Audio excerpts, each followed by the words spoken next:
High বন্ধুরা, তো আজকে যাচ্ছি এখন গ্র্যাজুয়েশন কলেজ, কারণ এখন নবীন বরণ আছে সেখানে।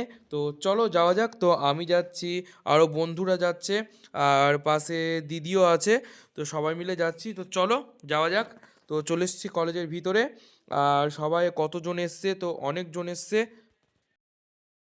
আর গান করতেও এসছে দোয়েল গোস্বামী। আমি কেন তোমাকে দুঃখ দিলে, কেমন করে এত ছিলাম তুমি, কিভাবে এত বদলে গেছি আমি। ও বুকেরই সব কষ্ট দু হাতে সরিয়ে চলো বদলে যা। তুমি কেন বোঝো না তোমাকে ছাড়া আমি অসহায়।